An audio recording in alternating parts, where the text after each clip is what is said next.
Stereotip adalah imej konseptual standard dan umumnya dipegang bersama oleh ahli kumpulan yang sama, di mana manifestasi kognitif daripada prasangka dan diskriminasi. Stereotip dibentuk dalam jangka masa tertentu oleh budaya, persekitaran, orang sekeliling dan juga boleh bermula dengan media serta disebarkan secara meluas melalui pelbagai bentuk. Stereotip juga dianggap sesuatu yang negatif kerana manusia mempunyai psikologi untuk mengkategorikan dan mengklasifikasikan sesuatu yang luas dan cenderung membuat kesimpulan dengan cepat. Apakah benda pertama yang kita fikirkan apabila bercakap berkenaan African American? Kita akan menganggap bahawa semua African American orang yang tidak baik atau bahasa kasarnya seorang yang jahat. Hal ini kerana banyak cerita-cerita atau filem yang memaparkan pelakon African American pasti melakukan watak sebagai seorang pembunuh, terlibat dengan hal dadah, seorang pelacur dan sebagai orang bawahan. Ini menyebabkan mereka yang tidak pernah berjumpa dengan African American ini beranggapan bahawa semua yang ditunjukkan di televisyen dan media sosial adalah benar, dan inilah sebab berlakunya stereotip terhadap African American. Budaya popular ialah kegiatan harian dan kepercayaan dalam sesebuah masyarakat yang menjadi ikutan. Budaya popular termasuklah hal yang berkaitan seperti pakaian, slang percakapan, jenis makanan, sikap, tingkah laku, kepercayaan dan style pemakaian sesuatu masyarakat. Okey, hai.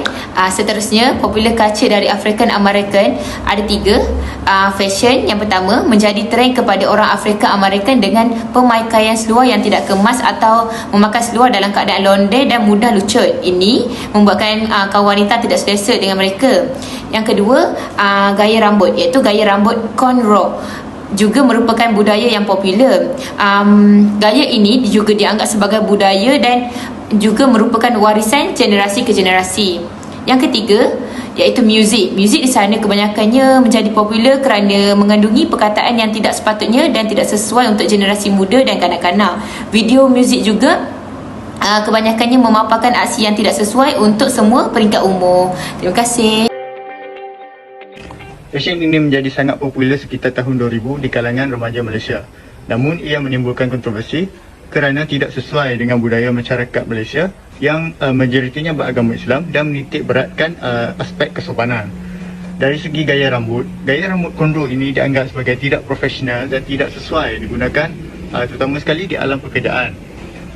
Ramai remaja Malaysia juga tidak mempunyai pengetahuan yang luas berkaitan dengan budaya cornrow ini dan menganggap ia sebagai salah satu gaya rambut biasa yang lain.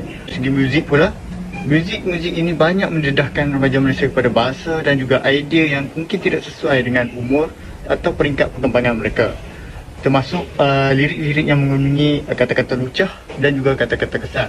Sekarang ramai remaja Malaysia yang menggunakan kata-kata kesat yang bukan berasal daripada bahasa Malaysia di dalam percakapan seharian mereka.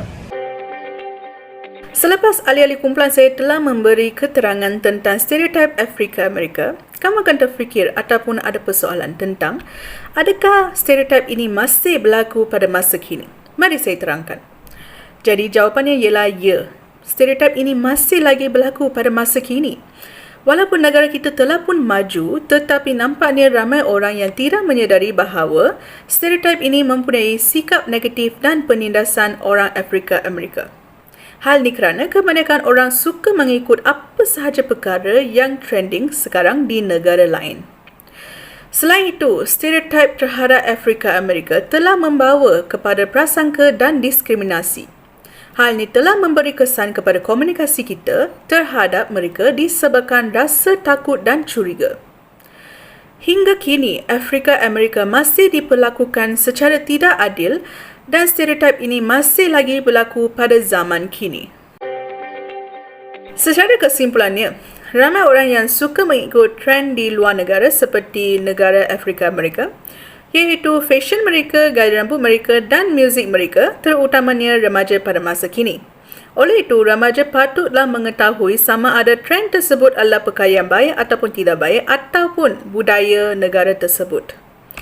Cara ini dapat mengurangkan stereotip Afrika Amerika yang sedang berlaku di Malaysia. Itu sahaja daripada kumpulan kami, Doktor.